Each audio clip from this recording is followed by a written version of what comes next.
This Banjo video will show you how to repair your 2-inch and 3-inch poly wet seal self-priming centrifugal pump. Follow these steps for disassembling. Please remove the bottom drain plug to drain antifreeze before starting. Next, remove the 10 body screws, lock washers, and nuts from the pump assembly.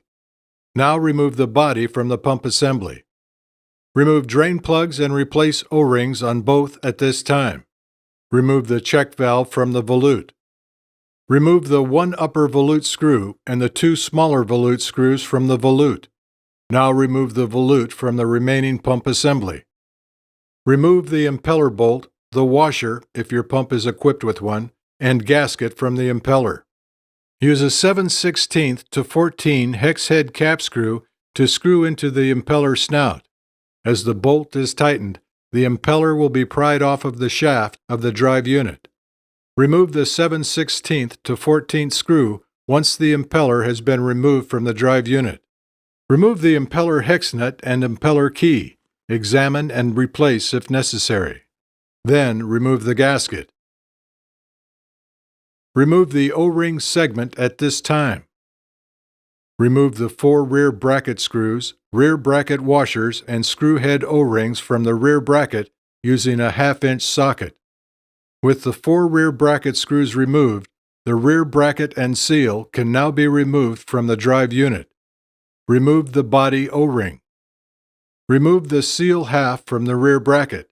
The seal is very fragile, so be careful not to crack the seal if it will be reused. Remove wet seal reservoir O-ring located on the back of the rear bracket. Remove seals and spring from shaft. Remove adapter shaft and then reservoir. Now remove drive unit key. Remove seal from reservoir. Be careful not to damage the seal as it is fragile. Remove 4 O-rings from reservoir. With the pump completely disassembled, clean all of the reusable parts thoroughly, removing any traces of old gasket material and trapped or dried liquids that were run through the pump. Follow these steps for assembling. Replace seal in reservoir after lubricating with P80 emulsion rubber sealant. The seal half should now be installed into the rear bracket and reservoir. To install the seal half into the rear bracket, use a tool such as a 1 1/2-inch pipe nipple or arbor press to give even pressure on the metal flange of the seal housing during installation. Gently press the seal into position until it bottoms. Install drive unit key and adapter shaft on drive unit shaft. Install 4 O-rings in grooves in back of reservoir. Use a dab of petroleum jelly to hold in place. Place the reservoir over adapter shaft. The groove should be at top. After lubricating the shaft with P80 emulsion rubber sealant, slide seal, spring, and seal onto the shaft. And install reservoir O-ring onto the rear bracket. Install the rear bracket onto the drive unit using the 4 rear bracket screws, washers, and replacement O-rings. The handle of the rear bracket should be to the top of the drive unit. Tighten the screws securely. Install O-ring segment after lubricating with petroleum jelly onto the rear bracket. Install the shaft gasket. Place the hex nut, then impeller key in the slot located inside the impeller snout.